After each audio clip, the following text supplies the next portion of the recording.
এই রকমের সুন্দর সুন্দর ডোরম্যাট আমাদের সকলকেই ভালো লাগে। আজকাল এগুলো অনলাইন বা অফলাইন সব জায়গাতেই পাওয়া যায়, আর এগুলোর দাম অনেকটা বেশি থাকে। তাই আজকে আমি তোমাদের সাথে শেয়ার করছি বাড়িতে থাকা জিনিস দিয়ে তোমরা এমনি সুন্দর ডোরম্যাট করে নিতে পারবে। এর জন্য আমি নিয়ে নিচ্ছি চালের বস্তা বা আটার বস্তা, যেটা তোমাদের কাছে থাকবে সেই বস্তাটা নিয়ে নেবে। আর প্রথমে দেখো এটা আমি এইভাবে খুলে নিচ্ছি। এখানে আমি তোমাদেরকে মেজারমেন্টটা দিয়ে দিচ্ছি। এখানে 21 ইঞ্চি বাই 26 ইঞ্চির আমি এটা কাট করব। তো দেখো এটা অনেকটাই বড় আছে, তো এটা আমার যতটা লাগবে আমি ঠিক ততটাই নিয়ে নেব। এখানে আমি মেজারমেন্টটা নিয়েছি 21 ইঞ্চি বাই 26 ইঞ্চির। এইভাবে হাফ করে নেব, দিয়ে দেখো এটাকে ডবল ফোল্ড করব। এইভাবে ডবল ফোল্ড করে নিলাম। করে নেওয়ার পরে এখানে আমি বল পিন লাগিয়ে দেবো। এতে আমি ড্র করব যাতে এটা সরে না যায়, সেই জন্য আমি এখানে আগে বল পিন সুন্দর করে লাগিয়ে দেবো। আর এতে কি থাকবে, তোমাদের যে বস্তাটা থাকবে এক জায়গায় টিকে থাকবে। এবারে আমি একটা মার্কার নিয়েছি, এটা দিয়ে আমি এখানে ড্র করছি। তো তোমরা তোমাদের ইচ্ছে মতন ডিজাইন কিন্তু ড্র করতে পারো। আমি ভিডিওতে যেরকম দেখালাম ঠিক সেইভাবেই আমি এইভাবে ফুলের মতন ডিজাইনটা করছি। এটা ডবল এই জন্য করে নিয়েছি যে দুপাশটাতেই যেন সমানভাবে আমি যখন কাটবো সমান হবে, নালে আলাদা আলাদা কাটলে কিন্তু সেটার শেপটা একটু অন্য হতে পারে। তো দেখো আমি আর একটু এরকম করে কেটে নিচ্ছি, আর এইভাবেই আমি এটা কাট করে দেবো।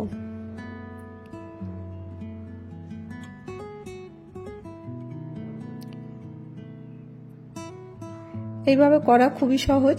তো দেখো এটা আমি ওপেন করে নিলাম।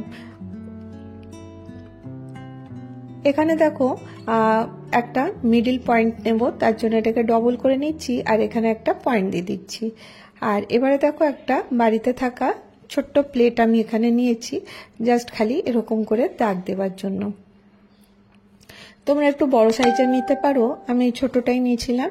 এবারে দেখো স্কেল দিয়ে আমি এখানে দাগ করে দিচ্ছি।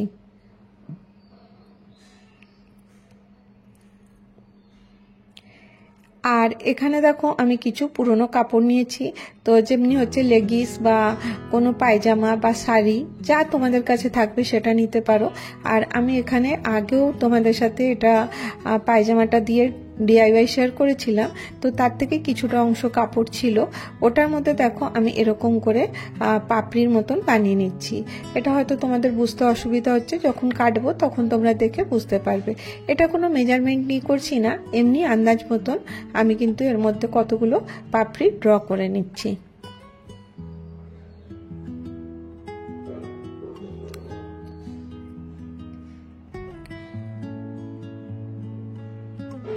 এইভাবে দেখো যেভাবে ড্র করলাম ঠিক ওইভাবে আমি এটা কেটে নেব। প্রত্যেকটা এইভাবে কেটে নিয়েছি। কেটে নিয়ে এই যে প্লাস্টিকটা রেখেছিলাম যে বস্তাটা, তার উপরে আমি এগুলো এরকম করে রেখে আমি এর মধ্যে বল পিন লাগিয়ে দিচ্ছি। এতে কি হবে, তোমাদের জায়গার থেকে কিন্তু এটা সরবে না, নালে আমি যখন এটা সেলাই করব তখন কিন্তু সেলাই করতে খুব অসুবিধা হবে। সেই জন্য আমি প্রথমে এতে বল পিন লাগিয়ে দিচ্ছি, তারপর এটা সেলাই করে নেব।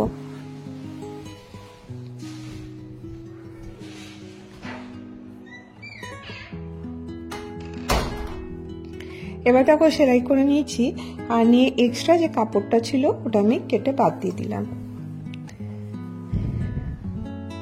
খুবই সহজে তোমরা এটা করে নিতে পারবে। আর এখানে দেখো আমার মেয়ের একটা অনেক পুরনো স্কার্ট ছিল, ভেতরে ছিঁড়ে গেছে, সেই রকমেরই একটা স্কার্ট আমি নিয়ে নিয়েছি। আর এটা দেখো প্রথমে ইলাস্টিকটা কেটে দেবো, সুন্দর করে বিছিয়ে নেব, আর দিয়ে ইলাস্টিকটা কেটে নিতে হবে। আর দিয়ে এখান থেকে আমি কতগুলো পিস কেটে নেব। তো এটা দেখো তোমরা যে কোনো শাড়ির কাপড় নিতে পারো, বা যা তোমাদের কাছে ওয়েস্টেজ কাপড় আছে সেটা দিয়ে কিন্তু করতে পারো। আর আমাদের প্রত্যেকের ঘরে দেখবে অনেক ওয়েস্ট কাপড় থাকে, সেইগুলো দিয়েই করে নেব। তো দেখো এইভাবে আমি কেটে এটাকে এইভাবে ফোল্ড করে নিতে পারো। প্রথমে দেখো অনেকগুলো স্ট্রিপ আমি এর থেকে কেটে নিচ্ছি।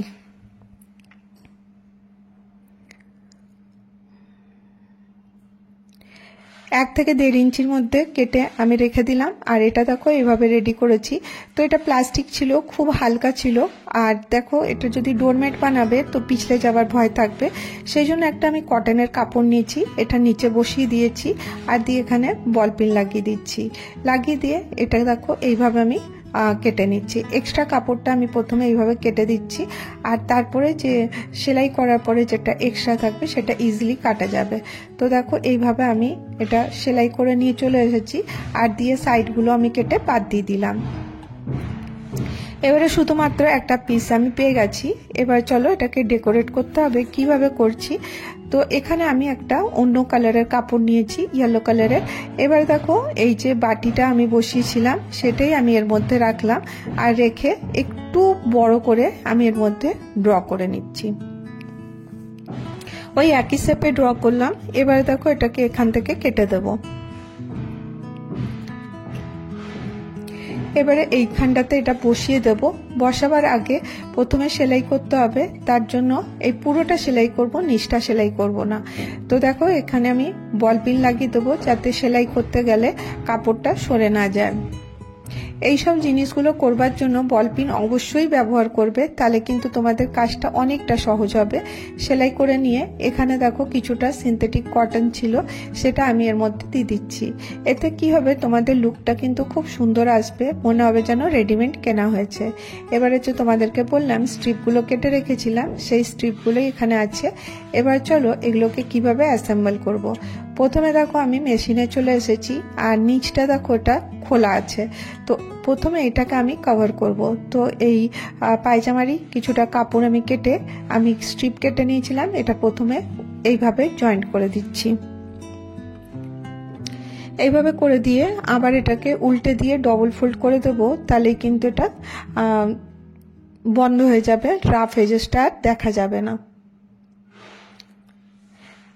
এইভাবে করলে তোমাদের জিনিসটা কিন্তু খুব ফিনিশিং এর সাথে হবে, দেখতেও কিন্তু খুব সুন্দর হবে।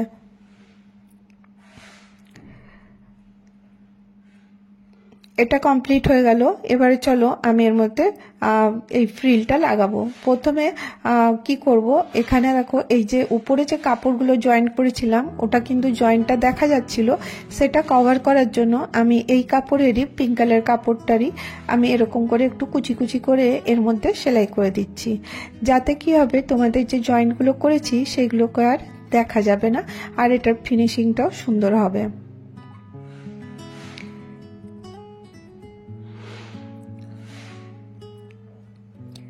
এগুলো যখন তোমরা খালি বসে থাকো তখন এগুলো করে নিতে পারো। তো দেখো এটা হাতের তৈরি, দেখতেও ভালো লাগবে, আর ঘর সাজাতেও কিন্তু খুব সুন্দর হবে।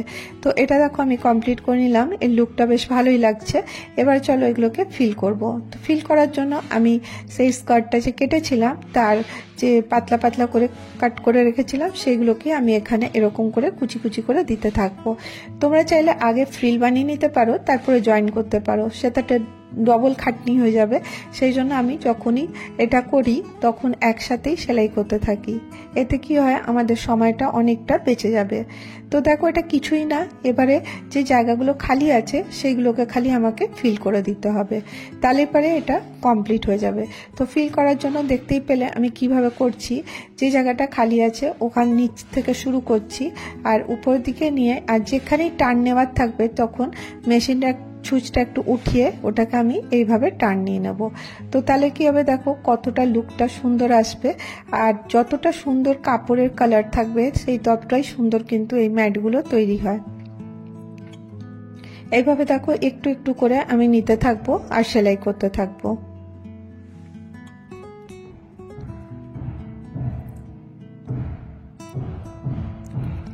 বিশ্বাস করো এগুলো করতে একটুও সময় লাগে না, আধা থেকে 1 ঘন্টার মধ্যে তোমরা ইজিলি করতে পারো যদি তোমরা মেশিনে তৈরি করছো।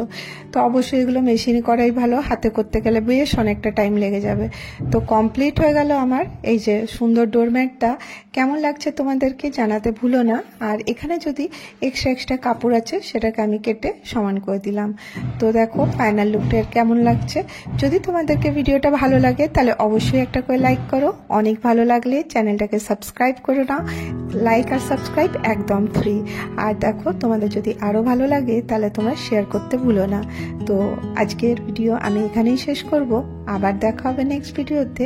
ভালো থেকো, সুস্থ থেকো, বাই বাই।